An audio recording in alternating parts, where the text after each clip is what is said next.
নমস্কার বন্ধুরা, আশা করছি আপনারা সবাই খুব ভালো আছেন। আমার আজকের এই ছোট্ট ব্লগটাতে আপনাদের সবাইকে অনেক অনেক স্বাগত। সবাই খুব ভালো থাকবেন এই আশা নিয়ে আজকের দিনটা শুরু করছি। মাম্মাম বসে বসে ড্রয়িং করছিল। মাম্মাম আমাদের সাথে যাবে না, আজকে আমি যাব আমার এক বান্ধবীর বাড়ি, পুরনো বান্ধবীর বাড়ি। মানে পুরনো বলতে অনেকটাই পুরনো। আমাদের প্রাইমারি স্কুলে আমরা যখন পড়তাম তখন আমরা একসাথে পড়তাম, কিন্তু একই পাড়াতে যেহেতু আমরা থাকতাম, আমরা তো গ্রামের মেয়ে, মানে খুবই ঘনিষ্ঠতা অনেক বেশি। গ্রামের যে কোনো পরিবেশের সম্পর্কগুলো কিন্তু অনেক বেশি মজবুত হয়। শহরে যেমন ইটকাট পাথরের বাড়ির সম্পর্কগুলোও যেন তেমন কেমন ছাড়া ছাড়া, কিন্তু গ্রামের ওই জল আবহাওয়ার মতো সম্পর্কগুলোও কিন্তু অন্যরকম, একদম সহজ সরল মধুর। আর প্রত্যেককে খুব নিজের করে ভালোবাসে। তো অনেক দিন যোগাযোগ ছিল না, প্রায় 24 বছর মতো তো হয়েই যাবে। ওর সাথে কোনো কন্ট্যাক্ট ছিল না, যেহেতু অনেক ছোটোবেলাতে বিয়ে হয়ে গেছিলো। ওরা অনেকগুলো ভাই বোন ছিল, তো মানুষ করাটা একটু খরচ চালানোটা তখনকার দিনে অনেকটাই চাপের ছিল। তো ওর বাবা ওকে বিয়ে দিয়ে দিয়েছিল। ওর দিদিদেরও অনেক ছোটোবেলাতেই সবার বিয়ে হয়ে গেছিলো।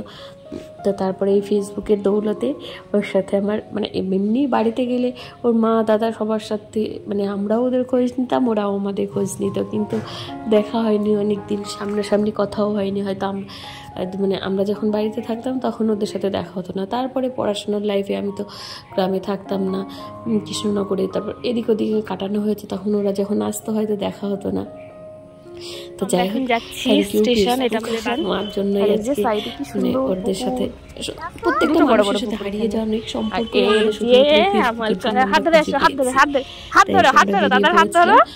দিয়ানকে নিয়ে এই প্রথমবার যাচ্ছি। আজকে ওর ছেলের আছে জন্মদিন, তো বললো যে আয় তাহলে একদিন ঘুরেই যা। আমি তো ভুলেই গেছিলাম, অনেকদিন আমি বলেছিলাম ঠিক আছে যাবো, তারপর আবার কালকে ফোন করে আবার বারবার বলছিল, বললাম ঠিক আছে যাই। আর আজকে যেহেতু ছুটির দিন আছে, রবিবার, ট্রেন একটু ফাঁকাই থাকবে, তাই ওর পাপা ওই দিক দিয়ে গেছে, টিকিট কেটে ওদের দিয়ে আসবে। আমরা আর ওভারব্রিজটা পার হব না, তাই জন্য আমরা এদিক দিয়েই যাচ্ছিলাম। এই যে হাঁটতে হাঁটতে চলেই এসেছি। আর এই দুই পাশটা দেখলেন তো কি সুন্দর। আমি এদিকে এলে আমার খুব ভালো লাগে, একদম জল, তারপরে কত কিছু থাকে ওই দিকটায়। দুটো পুকুর তো বড় বড়, আর পুকুরের পাশ দিয়ে ফুল গাছগুলো। আর এই যে এখানে 1 মিনিটও চুপচাপ থাকছে না, কিন্তু কী করে যে যাবো ওদের দুজনকে নিয়ে। আমি ট্রেনে উঠে ওর পাপা বলছে পারবে তো? আমি যে হ্যাঁ ঠিক পারবো। আর চুচুড়া স্টেশন থেকে ওদের বাড়ি কাছেই বললো, তো ট্রেনে উঠে পড়েছিলাম। জায়গা পেয়ে গেছিলাম, যেহেতু এদিকে ট্রেনগুলো না অতটা ভিড় হয় না, বিশেষ করে এই ডাউনের যে ট্রেনগুলো থাকে আমি দেখেছি। আমাদের লালগুলোতে যেমন প্রচণ্ড ভিড় হয়, এগুলো আবার অনেকটাই ফাঁকা ফাঁকা থাকে। আর এই যে চারিদিকে দেখুন পুরো সবুজে সবুজ, আমার ধ্যান তো মাঝে মাঝে দেখে একদম খুশি হয়ে যাচ্ছিল। আর এই যে চলতে চলতে আমরা চলে এসেছি ব্যান্ডেল স্টেশন। আর এটা যেহেতু জাংশন, অনেক বড় এই স্টেশনটা, তো এখানটাতে একটু বেশিক্ষণই থামলো ট্রেনটা। তারপরে আমরা আর একটা স্টেশন ব্যান্ডেলের পরে তারপরে নেমে পড়েছিলাম। এই যে নেমে এবার আসছি আমরা এদিকটাতে, স্টেশনের দিকটা আর কি। ওই একটুখানি জায়গা, ওইটুকু নেমে এই গেট দিয়ে বেরোলেই আমরা পৌঁছে যাব। আমরা যে চলেও এসেছিলাম, টোটো থেকে আমাদেরকে নামিয়ে দিয়েছে। তো আমার বান্ধবী বলল যে একটুখানি ওই গলি থেকে সামনের দিকে এগোতে থাক, আমি যাচ্ছি।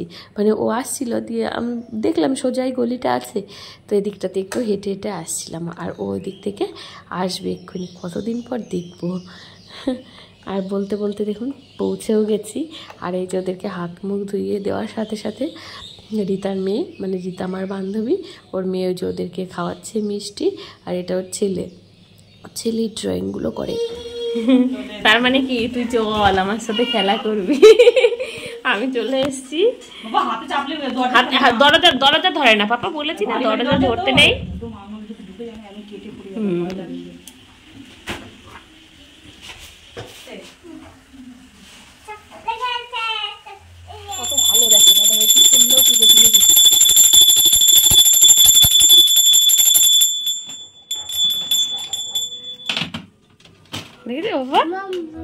মোমবাতি, তাহলে দাদাভাই কি করলো? ঠাকুরকে পুজো দিয়ে দিল, দেখেছো? ওই দেখো দাদাভাই গোপালকে খাইয়ে দিচ্ছে, সব ঠাকুরকে খাইয়ে দেয়।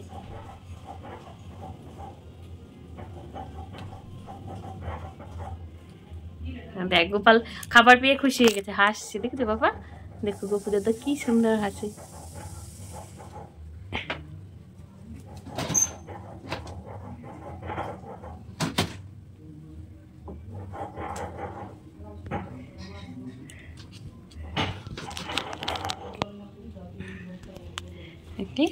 হয়ে গেল পুজোতে। চলো চলো এবার বাইরে চলো, দেখি মিমি কি করছে। খাইয়ে দিল?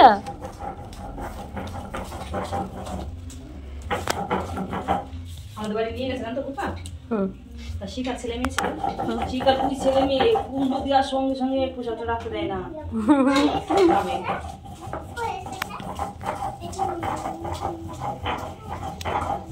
ঠিক আছে, চলে এসো চলে এসো দিয়া।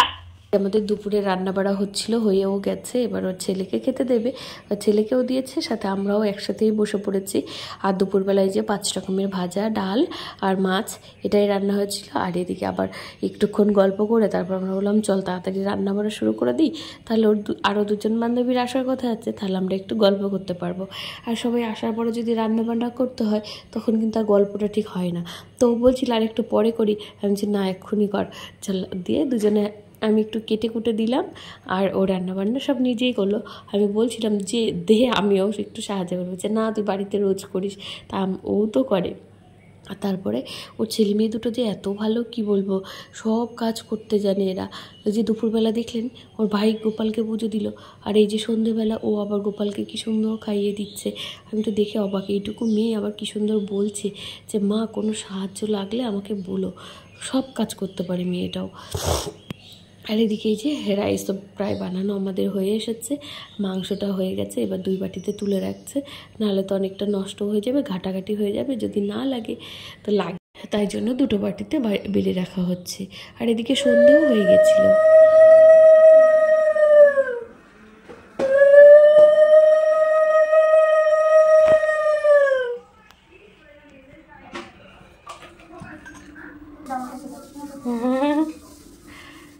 রাতের জন্য করা হয়েছে যে রাইস, মাংস, আর মানে চিকেনটা একদম কষা কষাই করা হয়েছে, আর হচ্ছে আলুর দম, আর পায়েস, মিষ্টি, ওগুলো তো আছেই।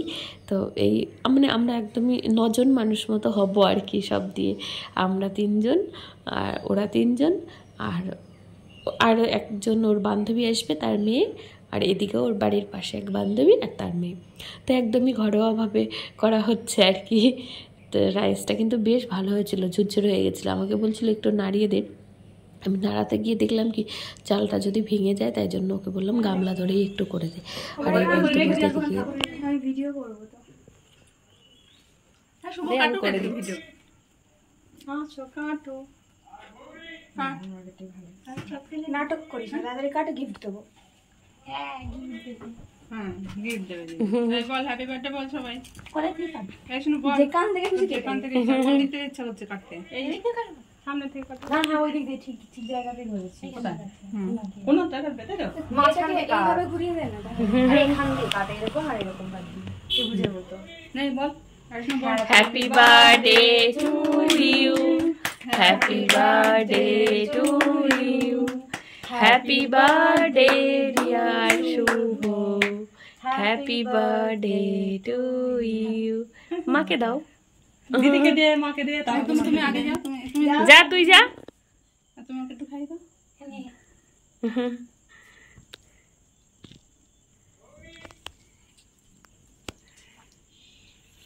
আগে খাবে, উচকু দুটো খাবে, পাখাটা জ্বালাবো, দাঁড়া প্রদীপটা একটু জল দিয়ে আসে।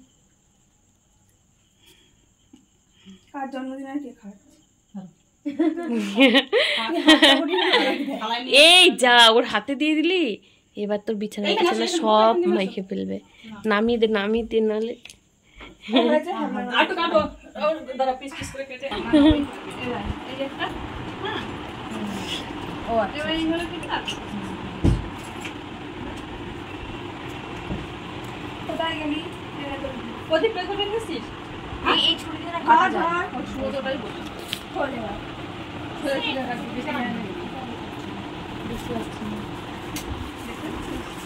পাপা লাইট আসছে না, ছোট হয়েছে। আচ্ছা কালার হয়েছে না?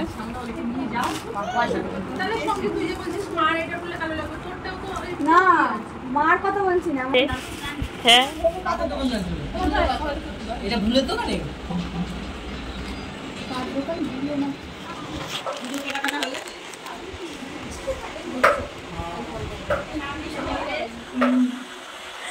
এই তোমরা যেও আমাদের বাড়িতে সরস্বতী পুজোতে। কালকে থাকবো না, পরে সে আবার যাবো,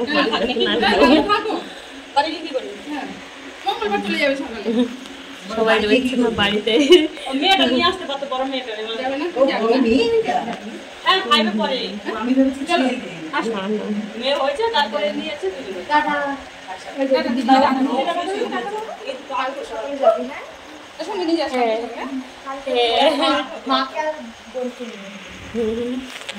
কি খুশি যাবে দিদিভাইয়ের সাথে।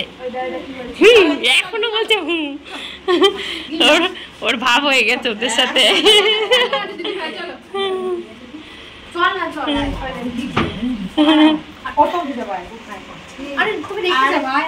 নেবে না পাপা, যাও। এদিকে আবার রাতও হয়ে গেছিল, ওর ছেলে ওকে ঘুম পাড়িয়ে দিচ্ছে, মানে গোপালকে ও জামা কাপড় তাড়াতাড়ি চেঞ্জ করে নিয়েছিল, তাই জন্য ওই ঘুমটা পাড়িয়ে দিল। তো ছেলে মেয়েগুলো কত ভালো হয়েছে দেখুন। আসলে ওর বাবা নেই তো, ওর বাবা অনেক ছোটোবেলাতেই মারা গেছিলো। তো ওর মাই ওর মানে দুই ভাই বোনকে খুব ভালোভাবে মানুষ করেছে, আর ওরা যেন খুব ভালোভাবে মানুষ হয়, ওর মার পাশে থাকে, এটাই তো আমরা সবাই চাই বলুন। যে সারা জীবন তো মেয়েটা কষ্টই করে গেল। তো ঠিক আছে, আজকের ভিডিওটি এই পর্যন্তই থাকছে। কেমন লাগলো জানাবেন, যদি ভালো লাগে তাহলে একটা লাইক আর একটা কমেন্ট করে আমার পাশে থাকবেন।